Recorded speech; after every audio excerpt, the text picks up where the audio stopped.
Welcome to Live Daf, your online Daf Yomi Shir. Shalom Aleichem, welcome back to today's Daf Yomi, which is Yevamos Daf Zayin. We are about halfway down the Amud. Actually, 22 lines from the top of the Amud. And we're trying to answer a question. Why is it that we need a pasuk to disallow Yibum in the case of an erva? So aside from her being this fellow's brother's wife, brother's widow, she's also his wife's sister, his daughter, mother-in-law, etc. Why would I even think that Yibum, which is only a mitzvah say, can push aside a loisa say which has kares, such as the arayis? Why would I even consider that? And why do we need a pasuk to tell you that you can't proceed with Yibum in this case? Why is that pasuk necessary? Ella rather says the Gemara, I'll tell you why. We need a pasuk. Because otherwise, perhaps I would think, this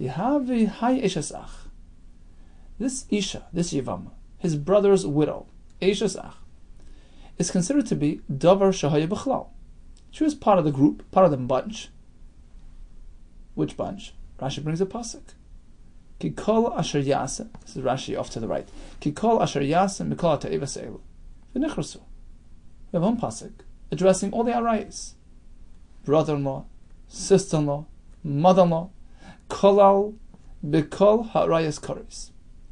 The Torah in effect is applying kares equally to all arayis.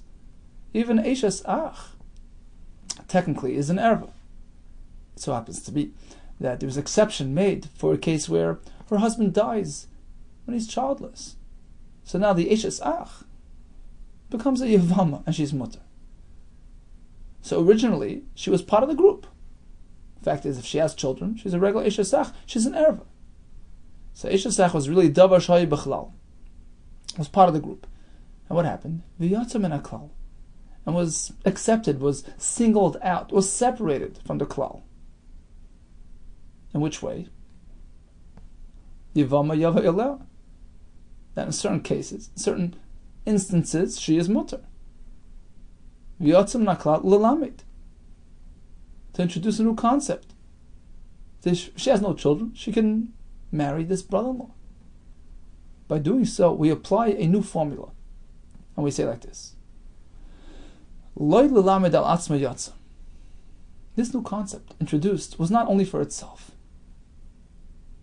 for herself, for his brother's sister, for this sister-in-law. No, not just limited to her. Ela l'lamed al kalklal kula yatza. Rather, she left the bunch in order to introduce a new halacha, which will be applied back to the rest of the group as well.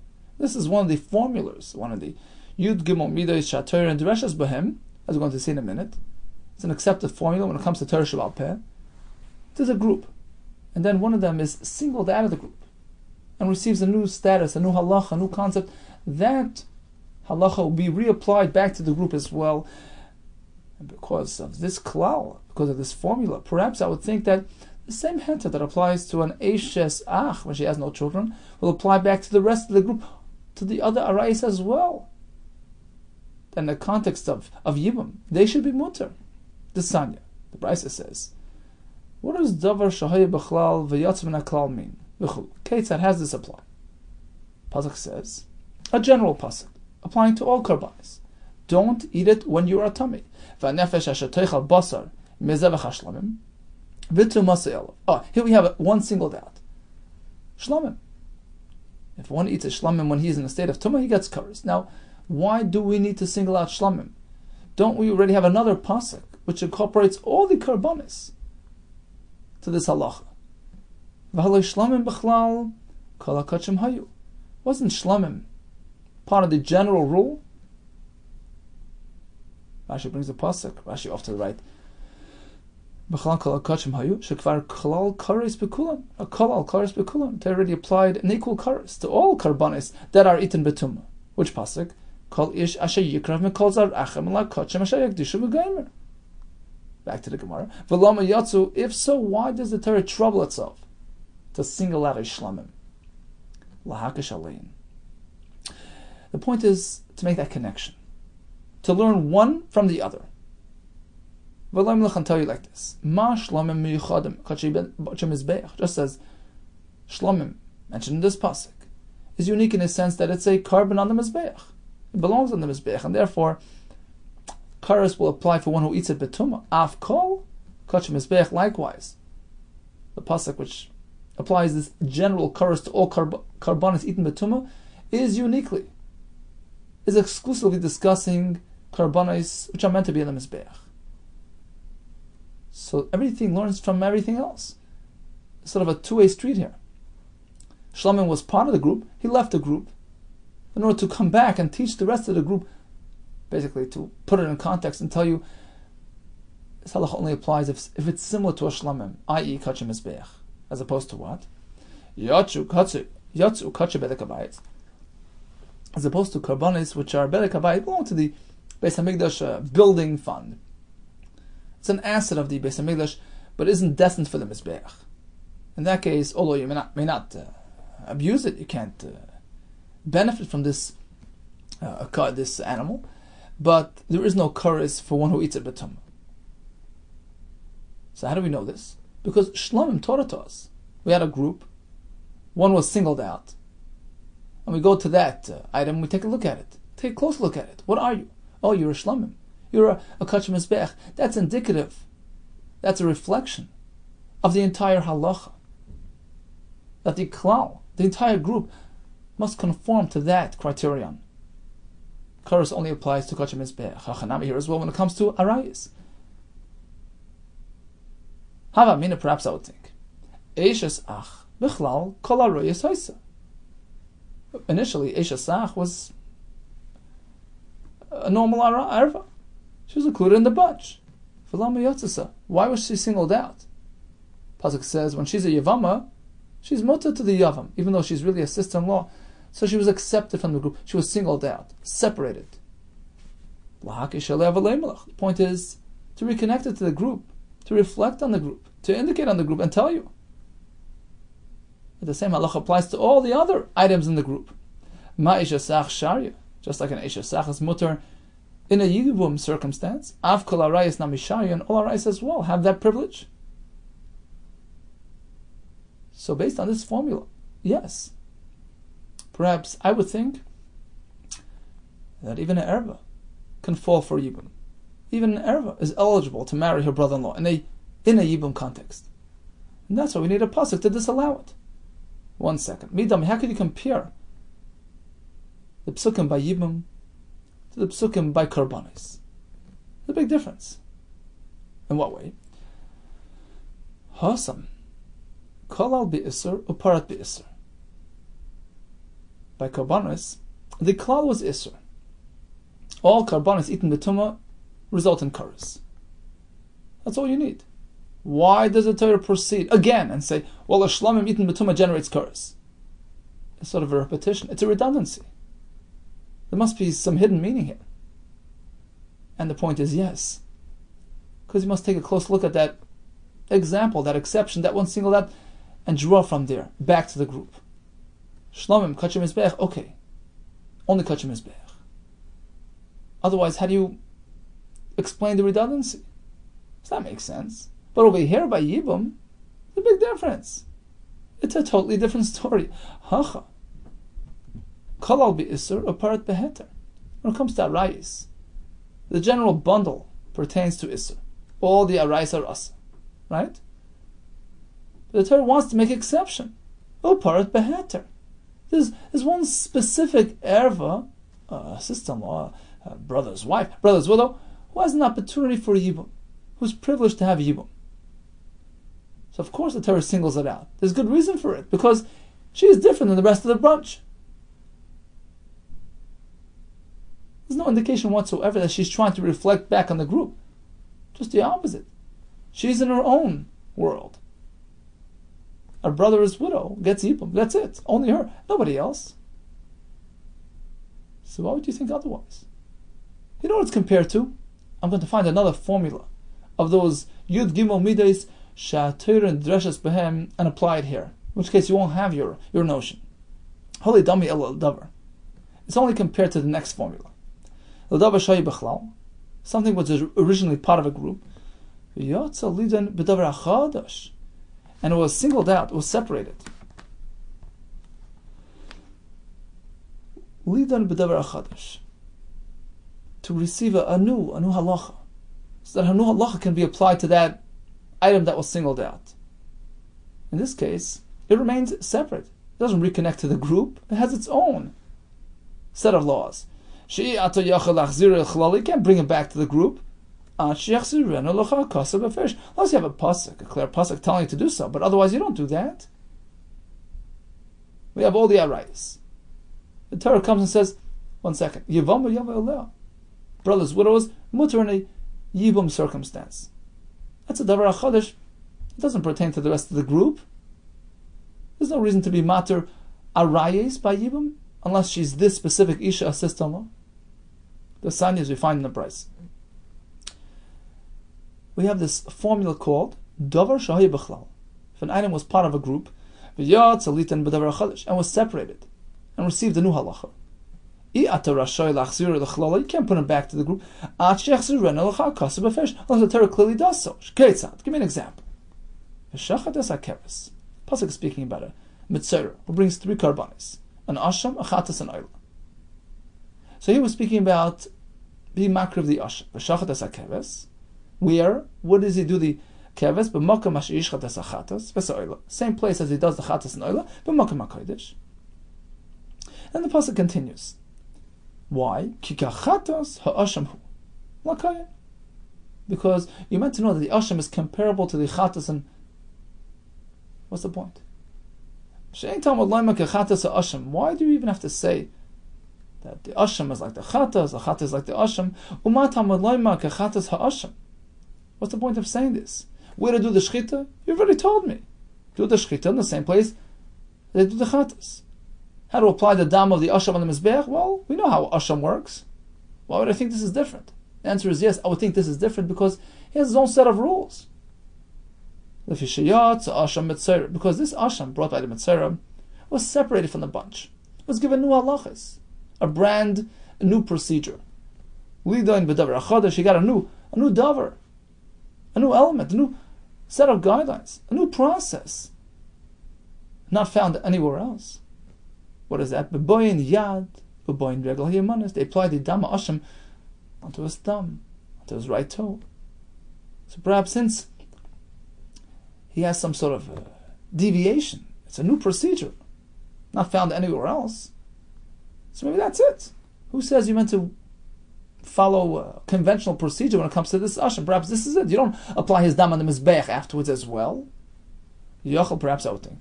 Perhaps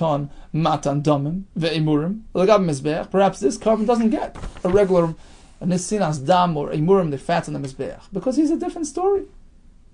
You've separated him from the rest of the pack. That's why the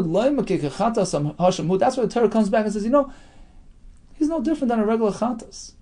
Meaning, on top of the fact that you place the dam on the thumb and the toes, you put the dam on the mizbeach as well. And we learn, just as you do these things by a chatas, the dam on the mizbeach, the imurim on the mizbeach, of asham. Likewise, this asham, notwithstanding the fact that he has extra things going on, but standard procedures apply to him as well. Ton, matan, domim, ve'murim, l'gavim mizbeach. Now, it's pretty clear from this brisa, from this drasha, that v'ilo yahad rikra, had the Torah not have restored him, not told us that conventional procedure applies to this asham, what would I think? Perhaps I would think he has his own procedure. Lamai de nafak nafak. Regarding that procedure that he left the group about, meaning this new thing about dam on the fingers, nafak. He left the group. That's it. That's all he has. Umay de loy nafak, loy nafak. What he didn't leave for, meaning whatever is not itemized, whatever is not clearly described as pertaining to this asham, he won't have. Because he left the group. He has his own set of guidelines. Hachanami here as well when it comes to arayos. Havamina, I would say, Eishas Ach, the Ishtara. Ishtarai, fine. Eishas Ach, his brother's widow. Clearly it's mutter. Yevama Yaveila. Ishtarai, she's mutter.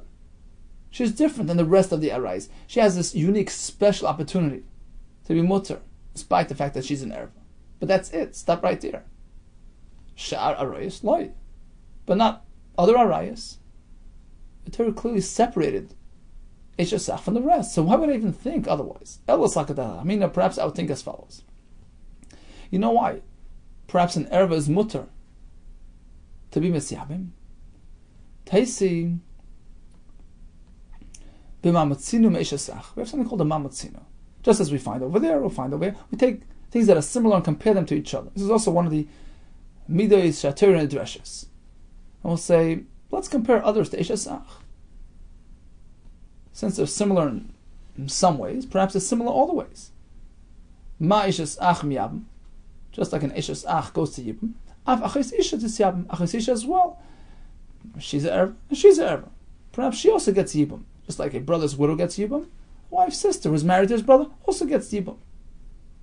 How could you compare? 2 against 1. Me dummy. It's not a comparison. Hasam chad yisura. Eishes ach. There's only one isser. It's a total of 1 isser. His brother's widow, that's it. So perhaps that's why it's mutter in a yibum circumstance. Ha'chatrei yisuri.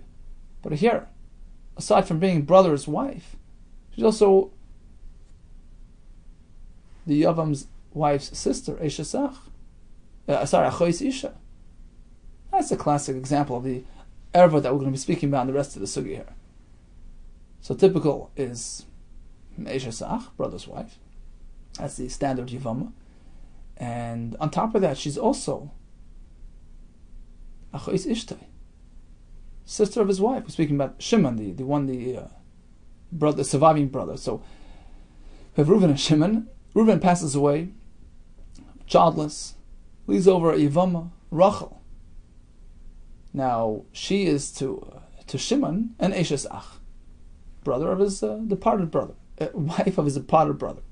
So it happens that Shimon is married to Leah, a sister of Rachel. So now Rachel is not only Shimon's brother's wife, brother's widow, but also Shimon's wife, his wife is Leah, his wife's sister.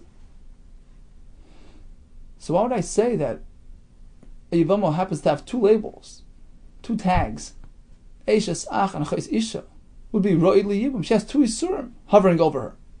Hasam Chad Isur, Hachatrei Isur. Here there are 2. That's not a problem. Ma'odatem, perhaps I would think, Hoyel Ve'ishtari, Ishtari. Once the Torah is Mata the Isha. Remember, this Isha, a standard Yevama, is an Erva. Right? Eishes Ach. The Torah suspends the Isser. It's Mata that Isser. In a case where there are no children. Allows the surviving brother to take over that marriage. Continue the lineage, continue the mishpach. So perhaps that heter applies to the Yevama regardless. She's Mata, period. Whether to address this Isser, address that Isser, she is Mata.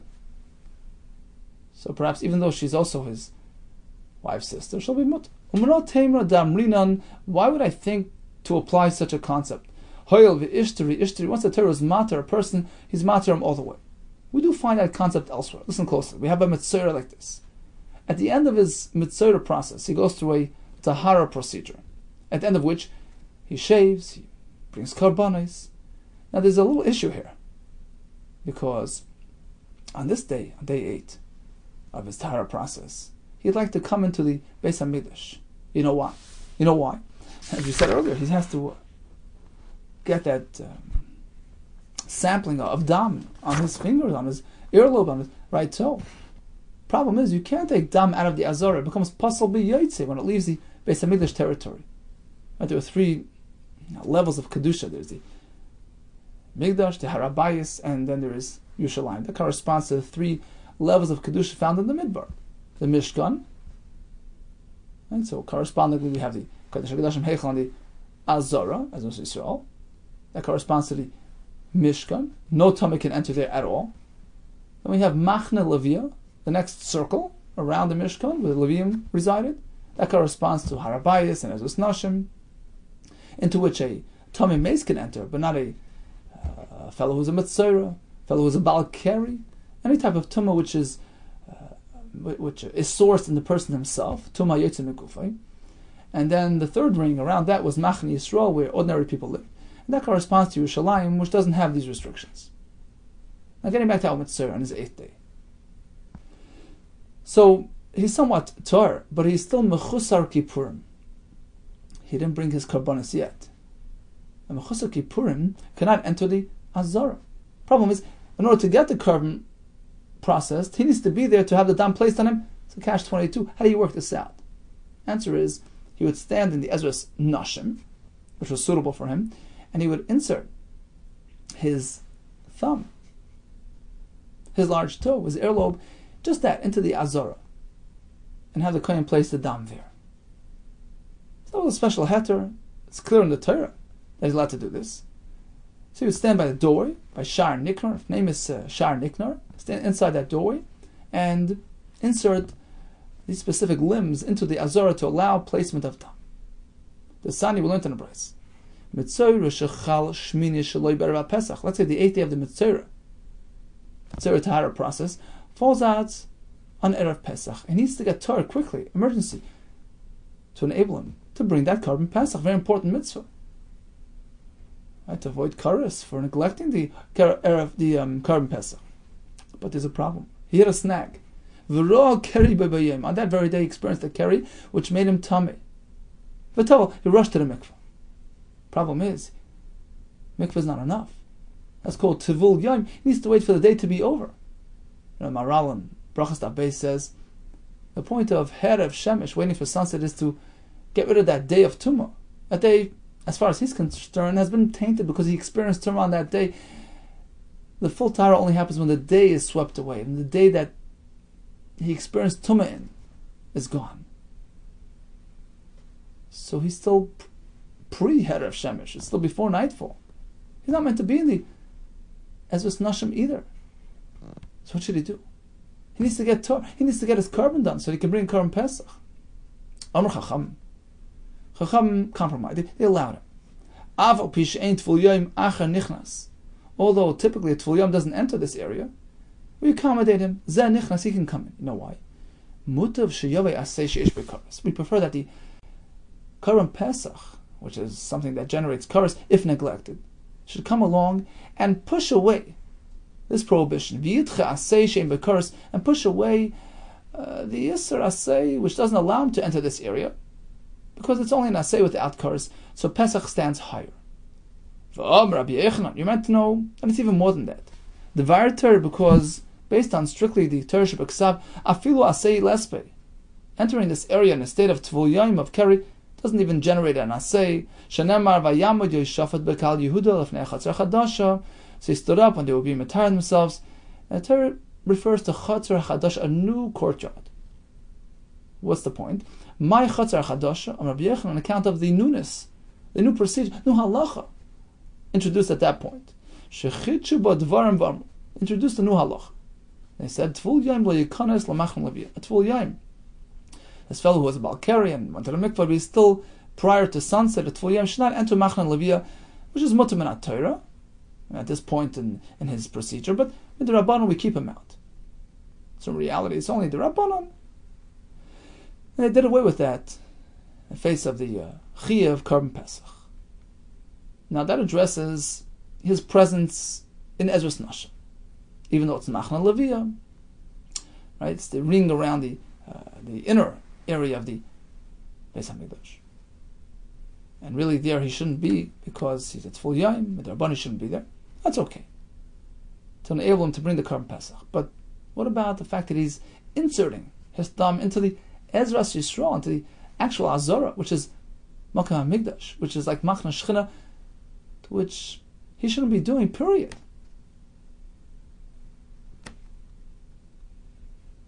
That's already Isra min HaTorah. That's Kares. For a tummy to enter Machna Shechina, even if he already was Toivel, but he's at Tvul Yom, he's still somewhat, he says he has a lingering tumah until nightfall. So what's the answer to that question? Ula comes and addresses it. V'amar Ula, Ma'atam. Why do we allow it? Hoil v'hutal tzarate. Hutal l'karuyah. The truth is, you could have asked this question regarding every mitzvah. A mitzvah that doesn't have a keri experience, but he's still mechusar kippurim on the 8th day, still in advance of his karbanis? How could he insert his body into the Ezos Yisrael? So you'll ask me, well, he's not really going in, it's just a finger. Well, we're working with the concept that Bia b'miktzah shma Bia, as Rashi brings. Ula himself holds that way. A partial entry is considered an entry. You can't just do that when you're tummy. So how could every mitzvah make that partial entry into the Ezos Yisrael? The answer is, the Torah was matter. Look at the Psukim. Torah says, a mitzvah on day 8 comes to attend his karbanis. Oh, that's the answer. Once the Torah was matir for tzarat, he got that heter to go in. It's a blanket heter, a blank check. The heter extends even to this case. Notwithstanding the fact that on top of his tumah tzaras he has another tumah, doesn't matter. The person is allowed to go in. Oh. How does that pertain to Yevamos? Very simple. We figured, and based on this concept, that just as the Torah is matter, a Yevama for Yibam, despite the fact that she's really an Erva, right? Shimon is the Yavam, Rachel is his brother's widow, Eishasach. She's mutter. Torah says, we stamp heter on her. Hoil ve'ishtri, ishtri. So once she receives that heter, perhaps that heter applies in any circumstance. The person is mutter. Whether I'm just a widow, whether I'm also his wife's sister. It's an absolute all-encompassing heter that applies in all circumstances. Oh, so that would be the reason perhaps to be matter any erva by Yibam. How do you compare? How do you compare this to B'tseira midamila de Ula? How do you compare it to Ula? You see, in Ula's case, what happened first? What came first? The heter came first. This fellow wakes up on the morning of day 8. So although he's a mechusar kippurim, he's still before the karbanis, he really shouldn't enter the azara. Torah says mutalacha. Then the keri arrives and complicates his situation. Mutter remains mutter. Ha'il v'ishtri, we don't rescind the heter. Can that apply to Yibam as well? Let's see. Teinach. This may very well work in the following case. Heicha de nosames. So we're speaking about Ruvain and Shimon. Ruvain passed away without children. He's called the Mace in this Gemara. Shimon, the surviving brother, we'll call him Chai. He's a surviving brother. Ruvain married Rachel. Shimon married Leah, who happened to be Rachel's sister. Ruvain passes away, leaves behind a widow Rachel. This Almana has two forms of identity. She's Shimon's brother's wife. She's Shimon's wife's sister. Okay. Which one to be matir? Completely matir her. Allowing her for Yibam despite the fact that she has a double Isser. Why? We're going to apply the concept of once you're mutter, you're mutter. Okay. Teinach heicha denasames. That works if Ruvain married first. He married Rachel first. In which case, Rachel has now assumed the status of, pertaining to Shimon, she's considered Eishasach, right? His brother's widow, brother's wife. So that Issa comes first. And that's going to be addressed, that's going to be rescinded when Reuven passes away. So that happened first. He first married Rachel, and then his brother Shimon married Leah. Right? Legal. It's okay. Then the surviving brother, meaning Shimon, married Leah. At this point, a new Issa arrives. A new Issa is applied to Rachel. She's now considered Shimon's wife's sister. But since the other Issa came first, Eishas Ach came first, she was considered his brother's wife before she was considered his wife's sister. Perhaps in this case, I can very well say that when Reuven passes away, and the Isser Eishas Ach becomes mutter, right? That drags along all the Yisur, because remember, that came first. That pulls out the card from the bottom of the stack, and everything comes collapsing. That Issa came first. So when that gets pulled out, everything follows. The Migu, because on account of the Ishturi Isser Eshasach, the Isser Eshasach became mutter when Reuven passes away. Right? Every Yevamos is an Eshasach, that's mutter. Ishturi Nami, Isser Echais Isha. Perhaps I'll say that following the heter on the Eshasach, what follows that? Isser Echais Isha. which really came second. So that follows the first heter. Ishtari. Okay, that perhaps can work, and as a result will be mater. Shimon to be miyabim Rachel, despite the fact that aside from being his brother's almana, Eshesach, she's also his wife, Leah, his wife's sister. Because once the first Isser, the Isser that arrived first becomes mutter, it drags along everything else. But what about in a reverse case, other way around? She became Asr on account of being his wife's sister. That came first, and then she got married to his brother. Then Eshesach arrived. Perhaps the Heter and Eshesach can't address the Isser that advanced it, the Isser that came first. But in the case where Shimon married first, he married to Leah. At that moment, Leah's sister Rachel, who was as yet unmarried, was certainly Asr on Shimon, his wife's sister, and then Reuven marries Rachel.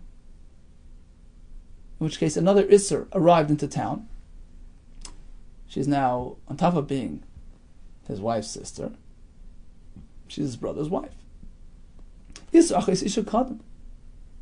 First she was his wife's sister, that came first.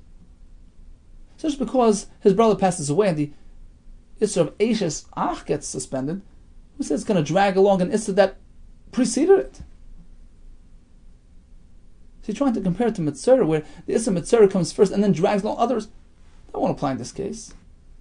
Continues the Gemara, gets more complicated. Even in the case where Reuven married first, Reuven married Rachel first,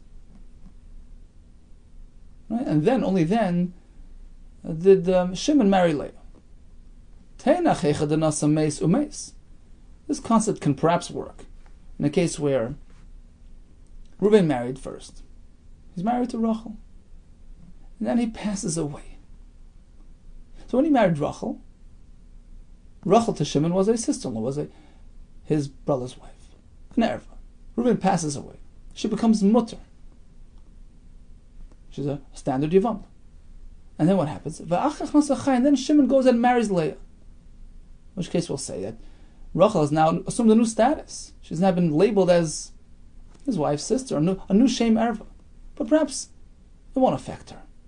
Because once mutter, always mutter. The chazi laid the beni, because she became mutter in the interim. As soon as Reuven passed away, Shimon was a yavam. Shimon was able to marry Rachel. She was a yavama. So despite the fact that he went ahead and married Leah, which now complicated matters, it made Rachel the yavama also his wife's sister. We're not concerned because Hoyel be'ishtir, once she became mutter on account of being his brother's wife, she remains mutter, like the Mitzvah, who wakes up in the morning of the 8th, is allowed to enter the Azara because of the Tzaras procedure. There was matter that, so even though a new Tumah arrives, once mutter, always mutter.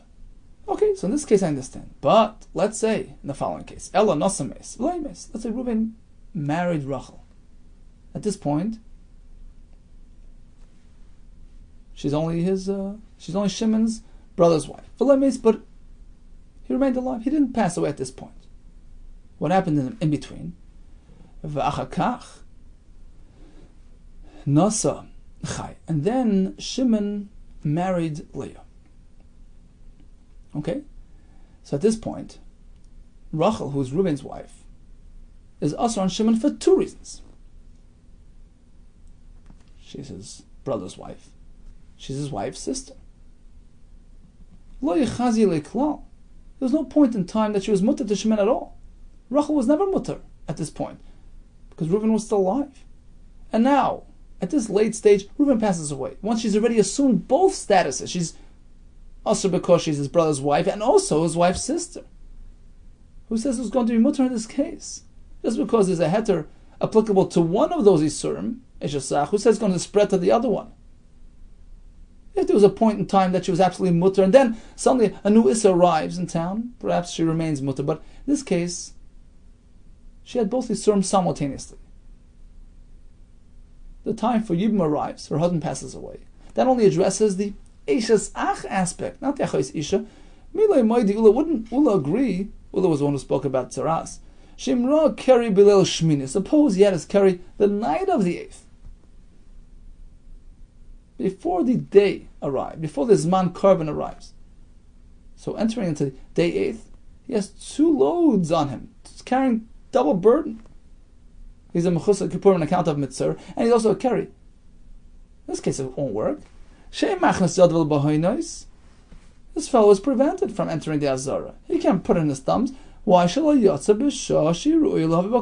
never experienced a moment where he's suitable to bring a carbon, such as the marshal waking up in the morning, and then the keri arriving. So once he has the heter to go in, the heter remains intact. But suppose he wakes up in the morning, he already has 2 complications, Mitzvah and keri. In this case, it wouldn't be mutter, because the heter for the mitzvah applies strictly to mitzvah. It can't sweep away both these surums here as well.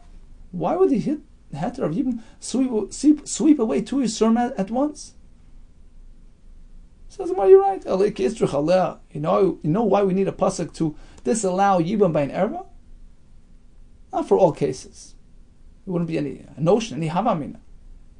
We're speaking specifically about this case. A case where we can apply the concept of hoil the ishtri, hecha the nos meis. Reuben married Rachel first. Umeis, then he passed away. She's not considered a Yevama. Her Isser, Erva, Isser, Eshesach disappears. Once she acquired that heter, she's suitable for Yibam. She has a new Shem. She's classified as a Yevama.